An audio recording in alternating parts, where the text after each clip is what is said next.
forward from here today.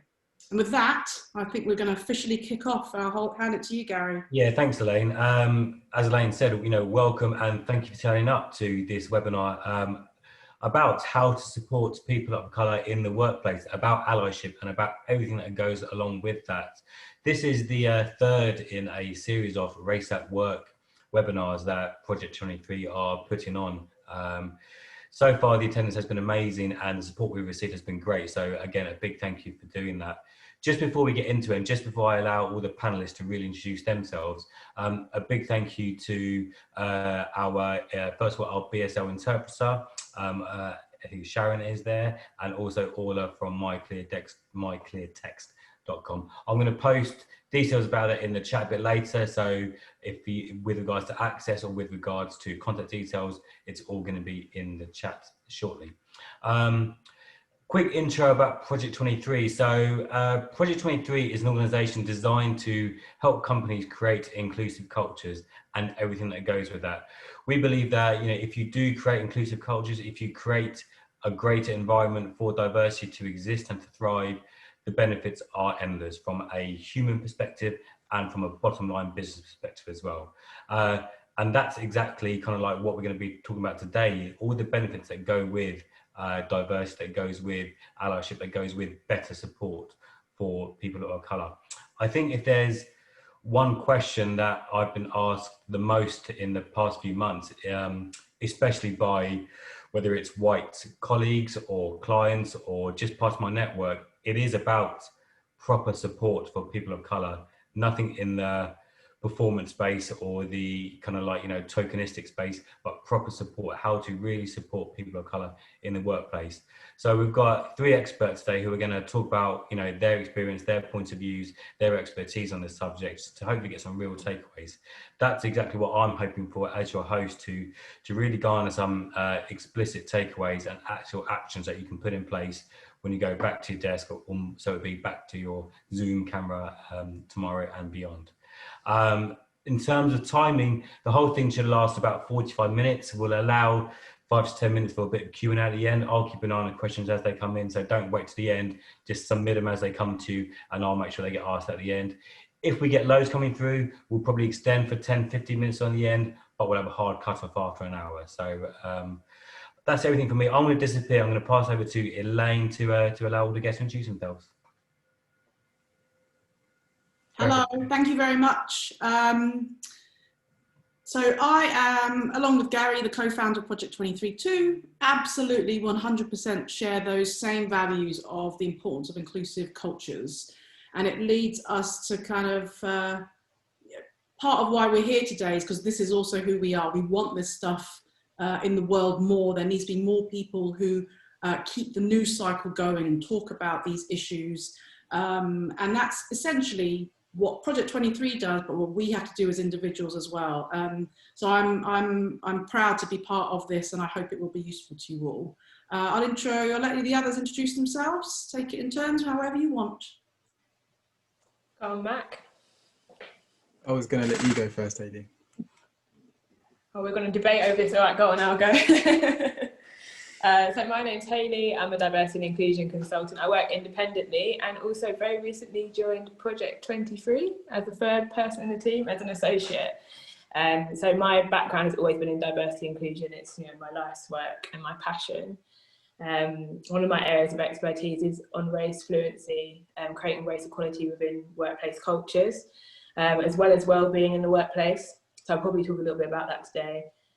Inclusive leadership. So I've been working a lot with senior leaders and everyday people who want to get this right and want to do things to support people of colour, in particularly Black colleagues recently.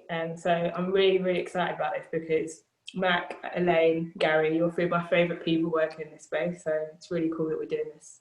Yes, you can call me your favourite person all day. Thank you. Go on, Mac. Hi, my name is Mac. I run an organisation called the Equal Group. Essentially, my background is in the energy industry, so I spent 10 years as a regulatory consultant, typically focused on large data projects, and that's the lens that we take when we look at equality, diversity and inclusion. So our fundamental ethos is that we make it easy for companies to get from the analysis of the problem to the intervention of real, sustainable and measurable solutions. Typically, we help organisations with equality, diversity and inclusion data audits, really increasing the amount of visibility that they're able to get from their workforce.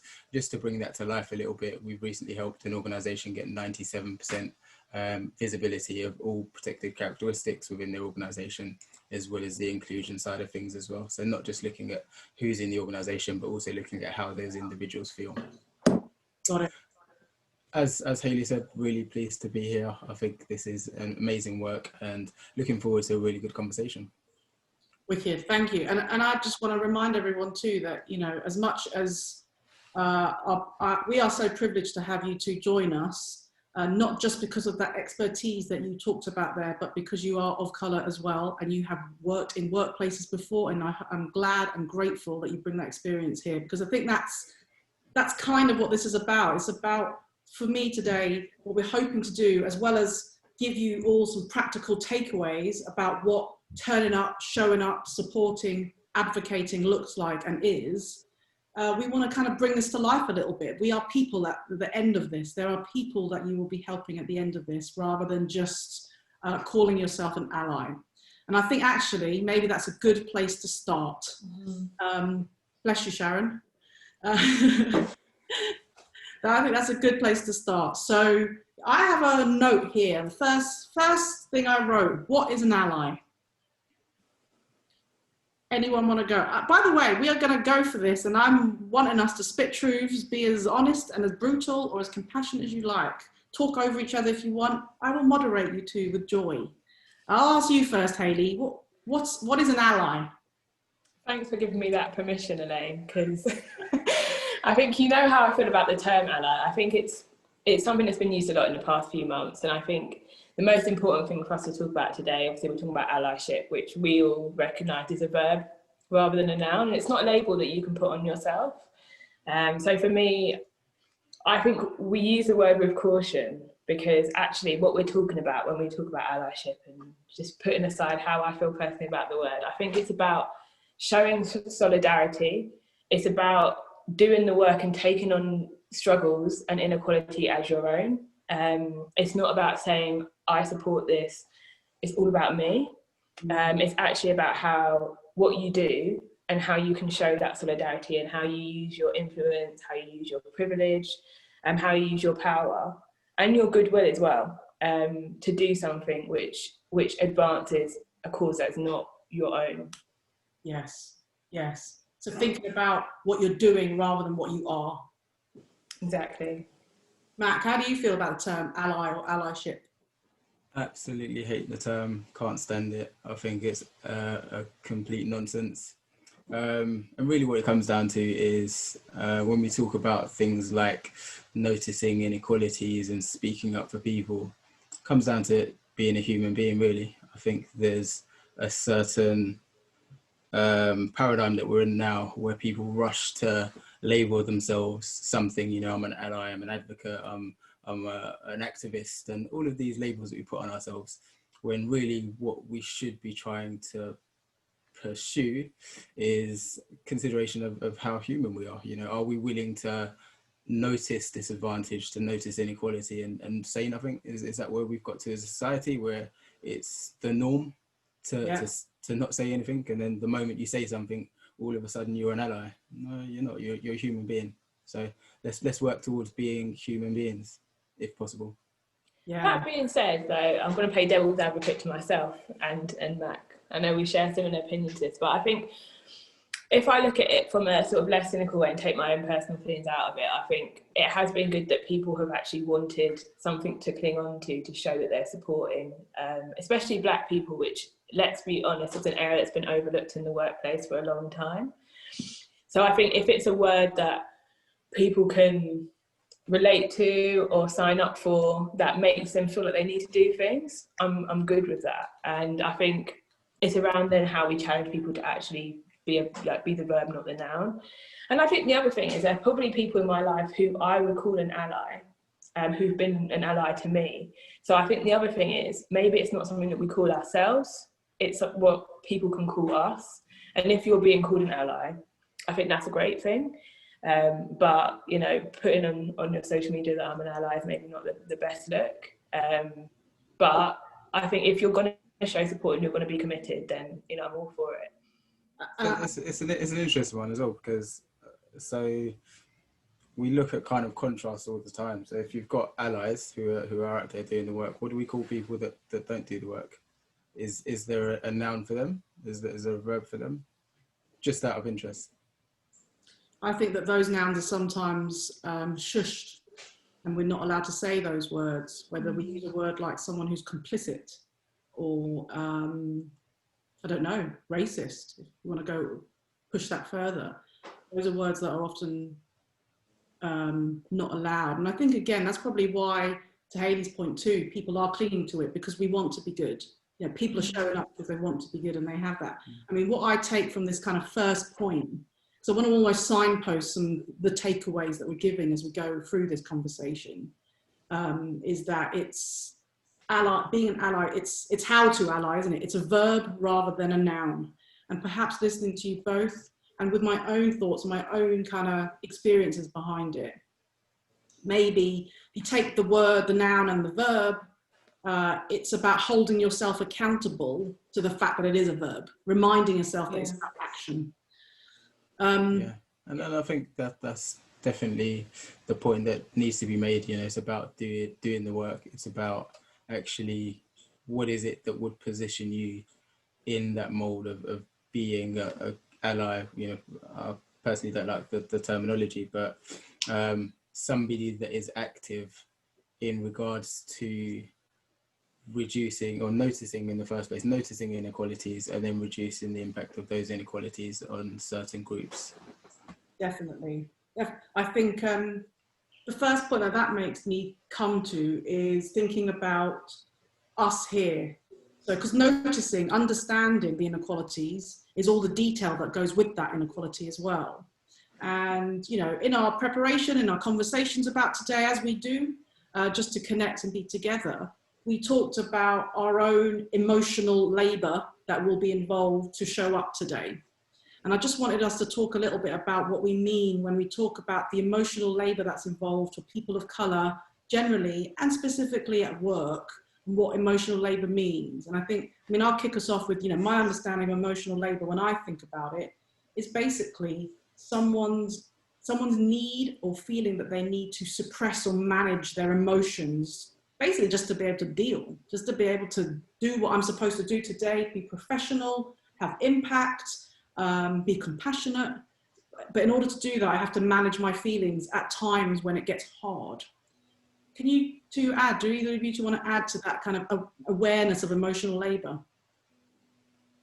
Yeah, I think for me, it's, you know, and where the term came from is, I think it's a feminist term. It's talking about the extra work and burden that people take on. Because it's actual work, and there are many of you who are probably on this call who have been doing that extra work on top of your day job, to educate people, to push for change, to take actions on, and often it's unpaid and it takes a huge emotional toll from you. And I think working in this space is slightly different, and the sort of dynamic is a bit different because we're paid to do this work. We've made a decision to do this.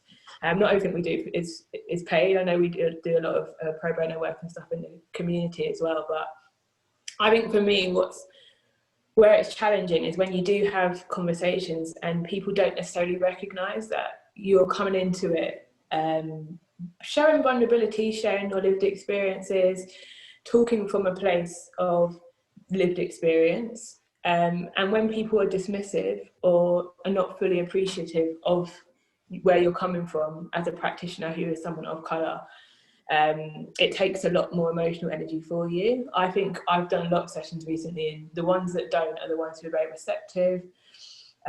They meet you on a level. That doesn't take as much emotional labour from me. It's when I'm having to keep defending my position, despite being brought in to help people, which is challenging. But then weirdly as well, it becomes more rewarding because you've pushed a door through.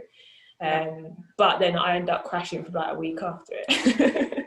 Yes, and it is time, and I think those it is nuanced, isn't it, with our jobs and what we do.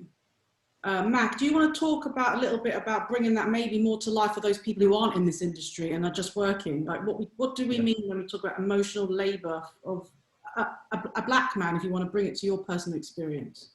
Yeah, definitely. I think there's a foundational level of emotional labour that comes from just being black. Even if you're not doing anything actively in this space, just being a black person in a very white space is tiring. I spent 10 years in the energy industry, and I could probably count the number of times on my hands that I wasn't the only black person in the room.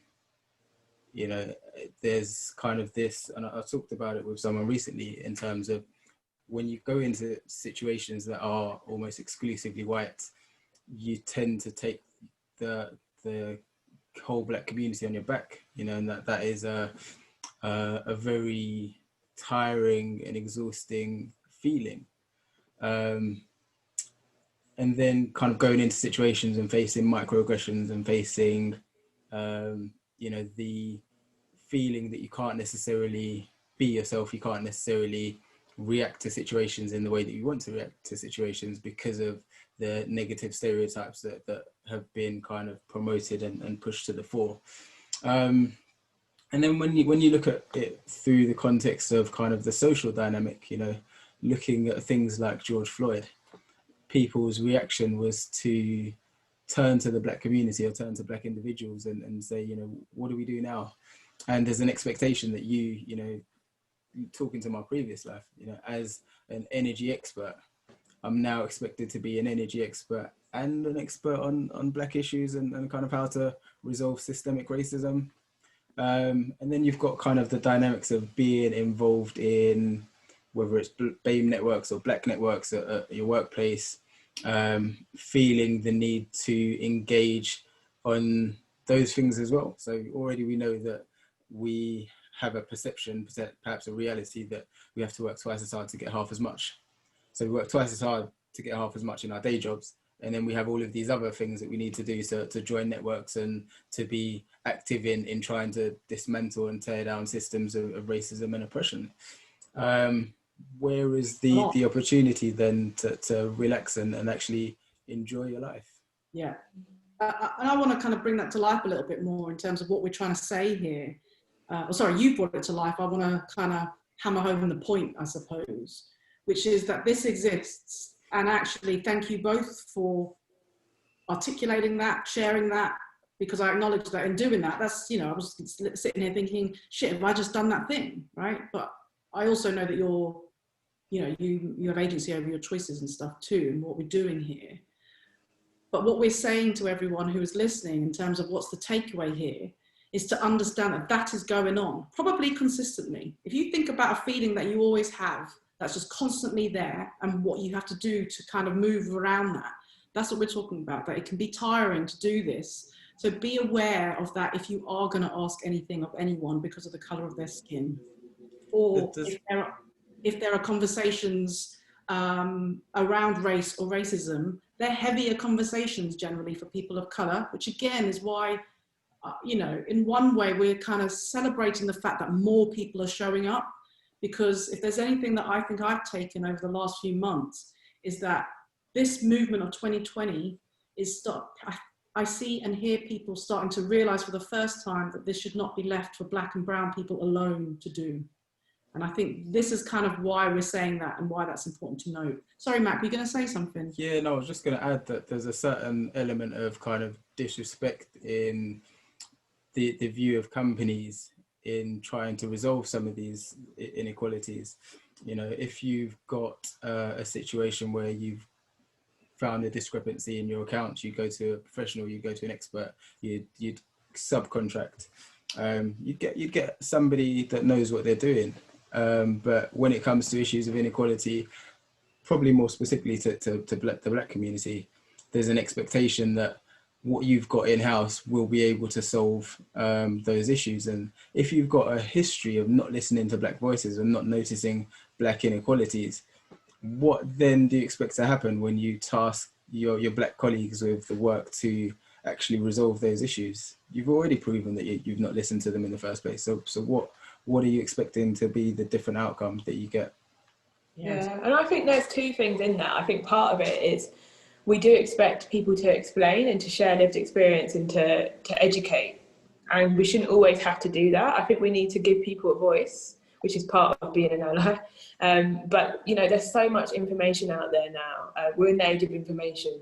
Even, you know, people are learning from TikTok nowadays about racism and anti-racism. So I think I've been really, really careful with the organisations I've worked with who have done all these sort of listening groups where they've had maybe town halls, or CEOs have invited meetings with Black members of staff in the last few months. What happens after that? Because if you don't take action, or if you don't show compassionate leadership, you don't really understand what that person went through to share that with you, that has a huge, huge toll on that individual or that group collectively. And I know just from my own network, people who are looking to leave organisations who've become completely disengaged. So people who are on these calls, whether you're in a position of leadership or not, if you've taken it upon yourself to ask, and you've taken it upon yourself to, I guess, be educated about someone's lived experience, you really must follow through, and you must really do that carefully. And that's why if you are doing something like that, I would always suggest using an expert. But you have to show proper compassion and take into consideration people's well-being. And you have to do the work after. Like, I've seen a lot of people who have said, this is what all our Black employees have asked for. Oh, but Hayley, we can't do all of this. This is too much, it's going to take too much time.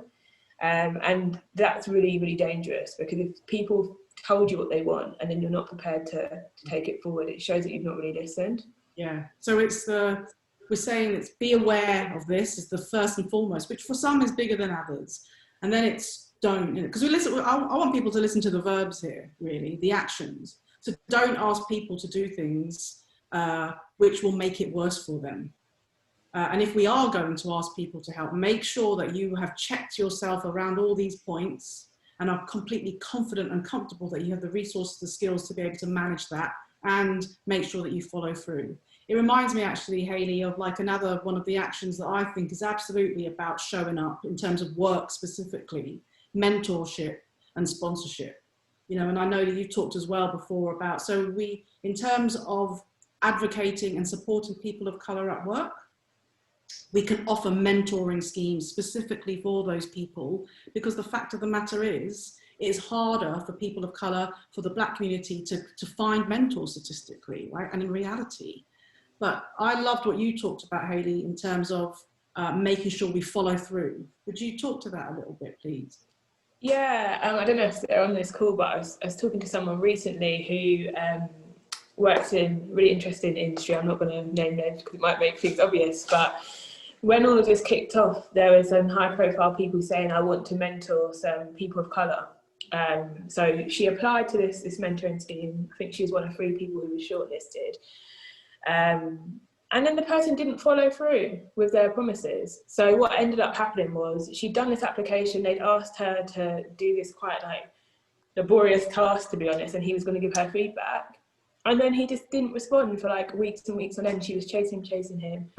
And that, I guess, is like why probably I have a negative view of allyship, because this is what was happening. People were saying, I'm an ally, I want to support, I'm going to do this, but then people don't follow through. Yeah. So I think when it comes to mentoring, just in general, and anyone can be a mentor. So there might be people on this call who are like, I'm not senior enough to be a mentor, I'm not experienced enough.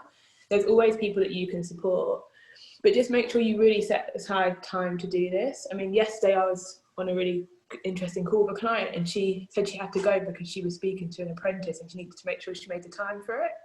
And that's exactly it, you know, make the time. Yes. Don't just, and if you diary invites and stuff like that. Exactly. No, it's as everything else. That being a good mentor. Yes, and that applies to all mentorship, actually. It's the quality of it, isn't it? And again, I think that speaks a little bit to our want and desire to call ourselves allies, and so we offer ourselves up for these things, not really checking ourselves if we can offer the quality time and mentorship and follow through that you're talking about. So mentor and sponsor. If you don't know the difference between mentoring and sponsorship, look it up. Make that part of your work because they are explicitly different. But for the purpose of time, I'm not going to tell you today. Do you know what I've noticed recently in terms of people showing up? The stark difference and reality of what the news cycle has done here. And I think for me, an out and out action and a do and an ask is to keep speaking about this topic, to keep speaking about what we have seen, heard that we may not have seen before, which we may have lived, but others may not have seen before. So for me, it's about, you know, please keep speaking up, whether that is showing up here and sharing this amongst your network, or whether it's just acknowledgement of the fact that, yeah, I should be speaking to about race and racism with the white community, not just with black and brown people. Do any of you two have a view or an opinion or experience that you want to share about speaking up and the importance of it? Mac? Yeah, so I think for me, as an organisation, we obviously focus on data, both qualitative and quantitative. And one of the things that we do quite well is create safe spaces for people to share their views and share their perspectives. And that can be really transformational in helping leaders to understand the real issues that they're being faced with. And I think when I reflect back on my time in industry, if I had been asked about my views on a company, would I have been honest? And the answer is probably not, because of the way it was being asked. You know, it's being asked in a way that would have exposed me, would have kind of put a target on my back, so to speak. So really it's about kind of what kind of environment can we create for people that allows it to be safe for them to speak up. You know, it's about allowing people that psychological safety to say, this is the issue that I'm facing, this is potentially what I want to be done about it, and therefore I will leave that to you as an organisation or as leaders to deal with that. But we have to position ourselves in a way whereby we are equipped to speak up in a way that isn't detrimental to ourselves and our own psychological welfare. Yeah. Hayley, I don't know if we're going to, but just because you are the data person here, I'm not a data person, but it makes me think we should ask people. I've got a poll set up actually. I'm just going to pin Sharon first, and then I'm going to set a poll. Pin video. Okay, so I've got a poll, and I want to ask people whether or not your organisation provides any guidance or help for employees to support people of colour in the workplace currently. So if you wouldn't mind just asking that, because I'm interested to know how many organisations have some kind of structured support to be able to do exactly what Mac was talking about there, to help create an environment which makes it easy for people to be themselves, to talk about a topic which is part of their lives, or talk about a topic which is just about progress and moving forward. So it's coming in a mix here. I'm just going to give it a couple more minutes because about 60% of people have voted, and then I'm going to show this. Whilst we're doing that, Elaine, can I just say that I think, adding to what Max said and going back to what it means to really be supportive and show up, I think sometimes it's really realising that you have to take risks. So some of the academic work that I always use is some work by Mayokun, and she talks about the 6 R's. And one of them is taking risks to be anti-racist. So even when it's really difficult, or when it's really, you're not sure if it's the right thing to do, but you just feel like you have to do it, that's when you're really showing up for somebody. So if you have to take a risk, or you might offend somebody that you respect or admire, that's when you have to do it. Yes. So we've got about 50% of people have got a no. Not sure is the good 25% of the people that are here. With, you know, just 12, like 29%, 30% of the people that said yes to that. I'm just going to end this here and unpin Sharon. I'm hoping everyone can see the gallery view again here. This is what it's about, isn't it? It's about understanding that, yes, you may have shown up to a webinar today to talk about allyship and to learn about allyship, sorry, but it is still about speaking about this and normalizing this conversation and making what we're all trying to do easier. We need to take these conversations out of taboo and out of this, you know, what should not be the shadows, but unfortunately are. And for people of colour, they're often judged. They're often judged for bringing them up, and it's sometimes you don't get told you're being judged for it. You just see it in the kind of a way that people decide to move. In terms of allyship, what else? What's important? What else is important in terms of showing up and supporting? Do either of you, are you either passionate about a particular point at all that you want to bring up? I think I wanted to kind of jump in on the mentorship, sponsorship angle, just to say that context is everything. And I think if you don't necessarily have a lived experience of what it's like to be a person of colour, or what it's like to be a woman of colour, or whatever that demographic is, you have to do the work to understand that context, because I think there's an assumption sometimes in that we would speak from our level of privilege to say, you know, you just need to do X, Y, and Z. So as a white man, would the advice that you give a junior white colleague differ to the advice that you give a junior black colleague? And you know, it's about that understanding of what is it that they're facing, what are the barriers that they're facing, what needs to be done systemically and what needs to be done individually. And for me, if we are talking about allyship, it's about addressing systemic issues, not just looking at communities and individuals and saying, you know, this person just needs some more confidence training, or you know, these kind of interventions that are very focused on an individual or focused on a demographic, but really elevating the level of that conversation to say systemically there are things that need to change, and what is my role in changing those things. Yeah, and to bolt on a little bit onto that, I was in a talk about allyship not long ago actually with an author, Sophie Williams, and she was talking about it wasn't, it was someone else, it was a woman called Maya, and she said, don't just read these books. Don't just read up for your own educational knowledge and pleasure, and maybe to feel good about that. You have to do something with that. Do something with what you have learned. Hayley, is there any points and takeaways that you want to add and give?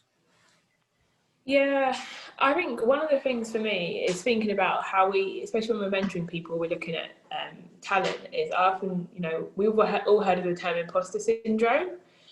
And it's another term I hate, no surprises here. Because actually sometimes it's not imposter syndrome, actually it's that the place that the individual is working or the institution it's not enough for them. It's not set up for them to be successful. It's a place where they will have to question themselves daily because they're not included and they don't feel like they belong. So I think when we're talking about maybe lack of confidence, stopping people from getting somewhere, or imposter syndrome, I think we need to, as Max said, think about that in context.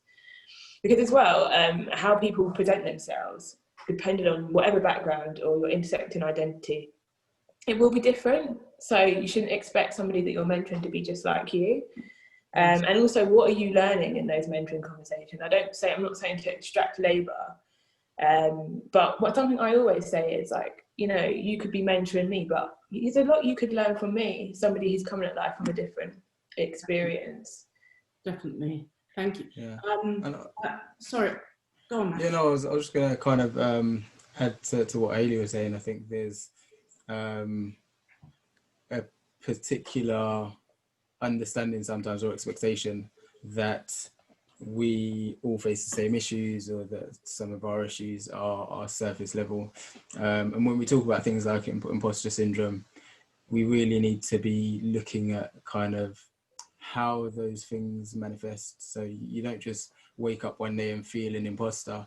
It's the media depictions, it's kind of the expectations that industries have about what talent looks like, or companies have about what talent looks like and how that's presented, and also the way that we reinforce those things. So looking at leadership teams and the lack of diversity at senior levels. Yeah. And there's quite a dangerous paradigm in the expectation that all people of colour, professional people of colour, will present in one way. And I guess talking about my personal experience, you know, one of the reasons that I grew my hair out was that I was sick of seeing the same professional black person.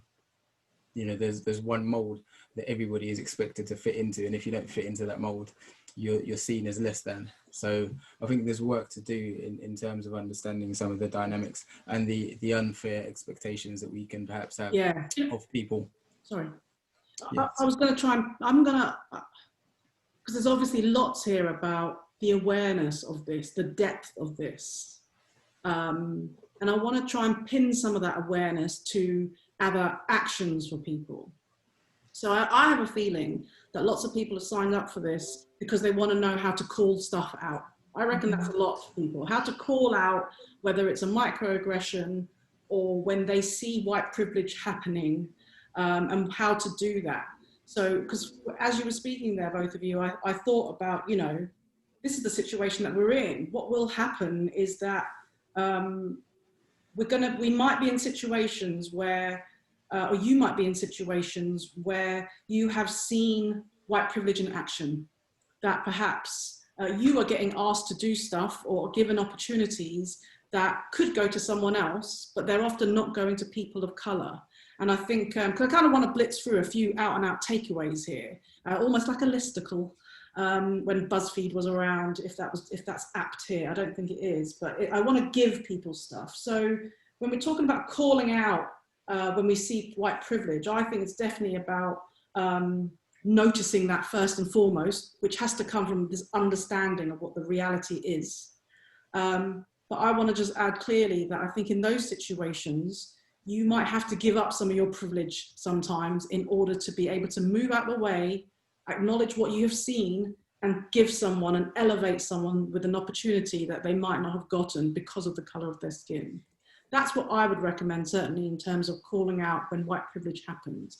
In terms of microaggressions, I think the world is, I mean, it's definitely pockets where it hasn't happened yet, but the world is becoming more aware of what microaggressions are.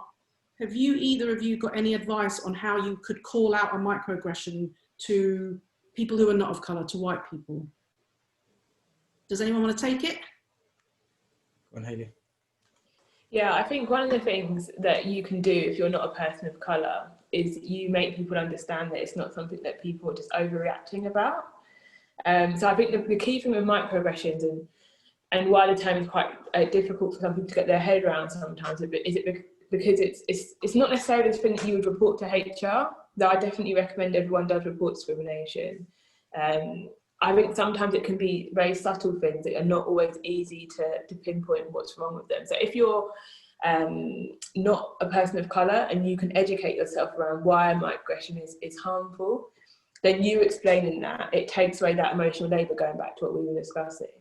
Yes. And it stops that, what's normally called gaslighting, when you're saying to someone, that's not what I meant, or that's not what I was trying to say.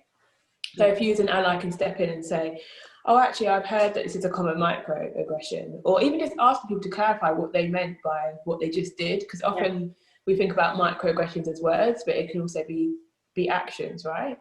So compassion to be had by there as well. Mm-hmm. Like, could you say more about what you mean by that? You know, exactly. What makes you think that? I know someone like Gary the other day was talking about, you know, just bringing himself into it and talking about, oh, I used to say things like this, and actually I've learned that that's incorrect, and now I say this instead. There's a way to kind of lead people out, and I think calling stuff out is most definitely what you should be doing. On the other flip side of that, and that's about showing up as well, because that shit won't be easy sometimes. It'll be very uncomfortable. The more uncomfortable you feel is usually a sign that you really probably do need to say something. But I think there's also a takeaway here to be had about how to respond if you're being called out and someone is pointing out something that you have done. And for me, it's about thank you for telling me that, first of all, because that's kind of risky.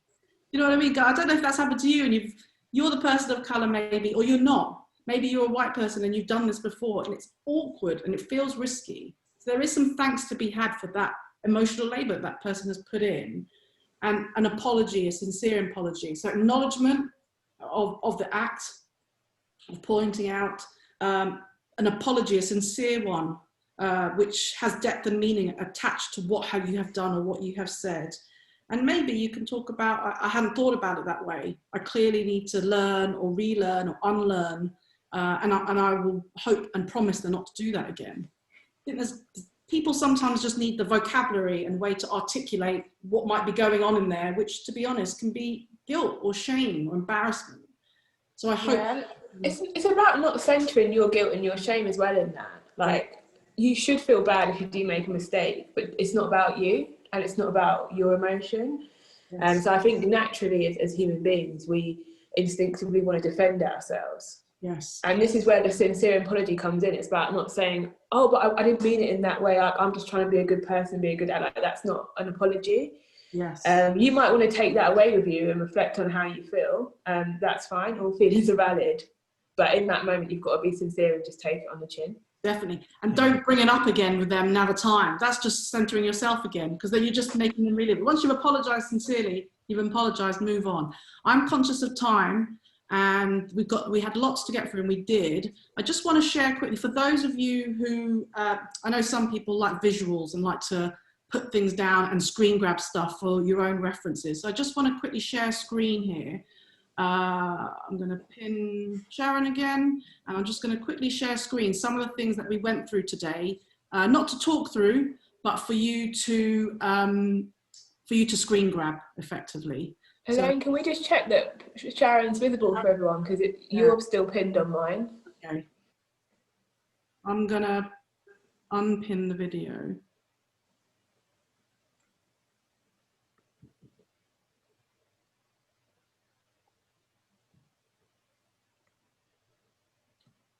One second.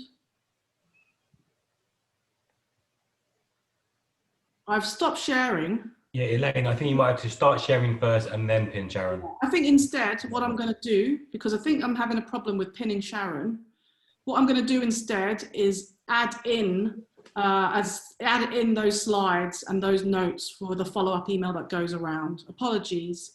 I'm not going to get this right ever, I fear, and it's just going to be my nemesis. I think it's really important that we keep the education accessible, so if we share it after, it will work. Or if you just say that you're going to share it and then just don't speak, and people can screen grab it and then just take it down if you wanted and then share it as well. Okay.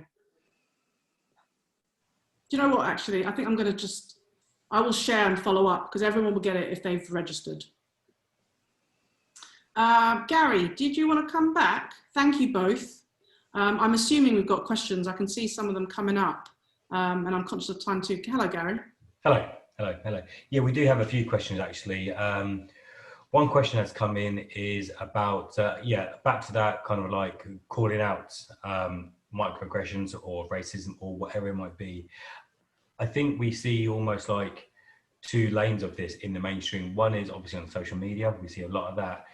The other lane, which arguably is the trickier one to navigate, certainly where you might need to be a bit braver, is often the case. It's calling out family, friends, and colleagues, like the people closest to you. I'm going to ask a question like, that can be hard, that can be intimidating, that can be as Elaine said, a risky thing to do for the individual. So Mac, Hayley, any advice about how to be braver in that situation? How to be braver in terms of calling out issues of microaggressions? Yeah, just calling out any type of behaviour which is wrong amongst that closer group of people to you. Yeah, I think that, someone mentioned it earlier in terms of the level of discomfort that we can often feel, usually is an indication that something needs to be said. So I think we need to get beyond our discomfort sometimes. I think we need to acknowledge that actually this work isn't easy. It's systemic, it's work that has needed to be done over decades, over centuries. So it's never going to be easy to resolve that. But what I always encourage people to do is to look beyond your immediate discomfort and look towards the bigger picture, look towards the vision, look towards the, your view of what inclusion looks like, what equality looks like. And that passion will either drive you to make that intervention or not, and I think sometimes it's not for everybody. If you personally don't feel that you have the stomach for it, then that's fine. But you have to acknowledge that that just means that you don't want equality enough. And I think as well, like, I think we should utilise some of the times that we're in. So something that I saw happen quite a lot is that obviously when people were saying things like all lives matter. And I remember hearing about somebody who just then shared an article about why saying all lives matter is problematic. It doesn't always have to be direct in the moment. If someone said something, it can sometimes be, let me share an article, or let me share a video and say on Teams or whatever we use, and say, oh, I found this earlier, considering our conversation, I realised it came up, it's really interesting, you know, we can do better. Yeah. I think, yeah, utilising the digital situation. Yeah. We're not all super confident to talk and shut people down in the moment. Send people a message or wait a bit and say, have you got 5 minutes, let's have a chat, when you do feel comfortable. Yeah, I think there's something about that, taking the heat out of the moment, because sometimes in the moment there will be heat, whether we like it or not, if we have an instant reaction to stuff. So I love that, and I kind of think that same vein, it's like the compassion that you can show as well, because I think there's something about, I know you didn't mean to. If you really think that they didn't mean to, I know you didn't mean to offend me, or I know you didn't mean to cause offence to that group, but it is offensive because of such and such. So sometimes it's about the vocab as well as the timing and everything as well, I think. Yeah, and I think also bringing other people into the conversation as well, to kind of depersonalize it sometimes. So a collective conversation is typically easier than a kind of a one-to-one. It brings perhaps less of a confrontation. Yes. Yeah, that's good. That's good. We've had a question which I think is a really interesting point, actually. It's to do with privilege. And even though we've talked a lot about, you know, people of colour and white people in this webinar, obviously privilege is a wide gauge, and my experience as a Asian male would be very different to, say, a black female's experience. So thinking about the privilege that each, if you like, demographic might exist, how is this more than just a white and a people of colour subject? Yeah, I think for me, the first step is acknowledging that everyone has privilege to some extent. Privilege is a relative term. So I am privileged in relation to somebody that is less privileged than me. I have able-bodied privilege, for example, of male privilege. And it's also contextual. You know, I may be privileged in a certain context. That same thing that privileges me in that context may be a disbenefit in another context. So it's really about kind of understanding the context within which privilege works.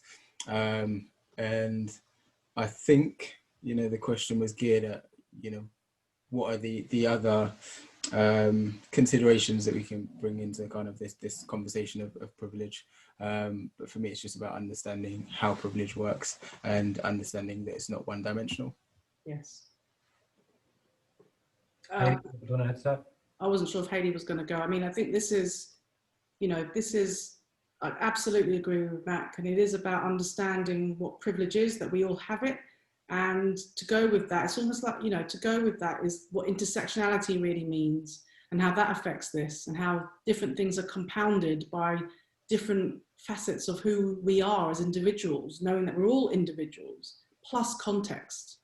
Different context, I have different amounts of privilege, and that can change and that can swing. And certainly in lots of my workplaces, I think I've had much less privilege as a woman rather than the colour of my skin. But take that into a different environment, maybe the colour of my skin and the shape of my face and the way that I look and how people identify me completely changes and is different. I think there is some acknowledgement of going back to what Mac was talking about earlier, the systemic issues that are in place, that have been in place for hundreds of years, because that does set the tone, I think, for those different dimensions of people. Yeah, I'll just quickly say that I think when it comes to whatever characteristics that you have, and we're all, we're intersectional, we have overlapping identities. I think often what's really got people through conversations about race is to think about how that overlaps with whatever identity that you feel aligned to. And then you think about the experience of people within that group. So I think sometimes I've been dismissed by people from different communities because they're saying, well, I'm this, I'm that.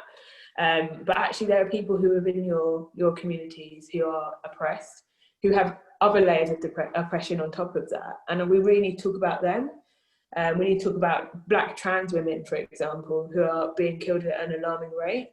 The life expectancy of Black trans women is 35 years old. So, you know, this is where we really need to look at intersectional identities and privilege around that. Yeah. Thanks. I've got a question come in, actually. It's a really good practical one, actually. Considering half the people in this webinar are working in an organisation which doesn't have any organised support for people of colour. The question is around, like, if this is something as an individual I really want to be involved with and champion and do more, how can I, in effect, manifest that to become more than my individual actions? How can I blow it up so it becomes more than just a couple of people doing the right thing? Go on, Matt. Yes. Go, Matt. So for me, it's all about, I'm going to sound like such a broken record, but it's about data. So really shining a light on how systemic and how kind of far-reaching the issue is. And again, it's not about looking at things through one dimension, because I think if there are issues within your organization for people of color, Black people, there's probably a lot more issues than that. So it's about actually highlighting what are all of the issues that need to be addressed, really making it more visible, and then being targeted in what you do. You know, there's no point in having kind of generic interventions that don't necessarily make any changes going forward. So you need that data in order to establish a baseline and then build upon that. So looking back a year from now, what are the things that are going to tell you that you've made a difference? And typically it will be some of those movements in terms of data, whether that's from a representation point of view or whether it's from an inclusion point of view. So knowing that you can quantify how people are feeling is amazingly powerful in moving that dial forward. Yeah. I think there's, for me, sometimes I feel like the question might also be about, okay, I'm not necessarily in a position of power or influence where I can set up that we have the data and access the data. But with that in mind, I know this isn't necessarily a question about centering just what you can do, and it's about what other people can do, but there is amplification in what you can do that can be a thing. So you might not have access to all the data. The company might not be collecting or looking at the data properly. But you can see and you can have an idea and understanding. Sometimes I think, you know, people just shy away from what they see, and the fact of the matter is that opportunities exist less for people of colour, opportunities exist less for Black women, but you're just not aware of it. So I think there's an awareness that you can have, and then some actions that for me, they should start with you. They should start with moving aside every now and then, passing the mic, amplifying the voice of others, calling things out. But there is another step beyond that, I think, which is look for other people who are doing the same thing. Find some kinship in that, talk about it, share things, as Hayley said, share what others are doing in the right forums. It might be tricky to find those forums, but do look for them. But also talk to people about what you have done and why you're doing it. You're an activist now. And it's not always easy to be an activist, and people don't want to call themselves an activist, but you can be. Yeah, can I just add to that, Elaine? I think sometimes, and I'm thinking of a few people who reached out to me who might be in a smallish organisation and they're just not getting anywhere. There's only maybe one or two of them who want to do something. I think for those of you who are in a position where you're not getting anywhere internally and you just don't think it's worth it to keep pushing, I think you can think about your external influence as well. So you might work for an organisation that is part of a specific sector who needs to have this conversation. Use LinkedIn to talk about this. Are there people in other organisations that you can link up with, whose voices you can amplify? Because often it is a sector-specific problem as well that we're talking about. So if you can link up with people in other organisations, that's also something I'd really recommend that you do, especially if you're not getting anywhere of your own place. I've got another ad, actually. You know, we're in the context of where we are today, and no doubt we've seen a ripple effect through the corporate world since May, since George Floyd's murders, and Black Lives Matter in 2020 has done what it's doing. And what we saw was lots and lots of organizations or individuals or leaders committing something or pledging something or promising something. For me, there is massive power in holding those leaders accountable, or holding those individuals accountable, holding ourselves accountable. That stuff keeps me awake at night, holding myself accountable. And I want it to be held accountable for those people up there, but you might need to generate that momentum to hold them accountable. And that could be in any number of the things we talked about, most definitely in keep on speaking up, keep on bringing it up is an easy way to do things, because we have all seen the change that's happened the last 3 months, but that news cycle has changed and it has gone, and we've got to keep showing up, which means we've got to talk about it often. I agree completely. I think the accountability piece is so important, and I think if anything, in the last couple of years, we've become numb to what good leadership should look like. You know, we see on a global scale the impact of poor leadership. You look to the Donald Trumps of this world, you look to the Boris Johnsons of this world, and they are templates of what poor leadership looks like. Never held accountable, always going back, always U-turning. And really, we as individuals need to do more to ensure that we are getting the type of leaders that we deserve. And as you so rightly put it, accountability is a hallmark of effective leadership. So if you are a leader and you are making statements and you are making commitments, the proof of the pudding will be in how firmly you stick to those commitments and how open you are to being held to account. Yeah. We've got like 4 minutes to go, and I was just curious. I got a question for all of us actually, and I wondered if we could just whip round to finish almost. Like, in what way do you remember that's maybe profound to you, or maybe just the last time that someone showed up for you and someone advocated for you in the context of being a person of colour? Hayley, do you have one at the top of your head? I hate to ask you first if you're not ready.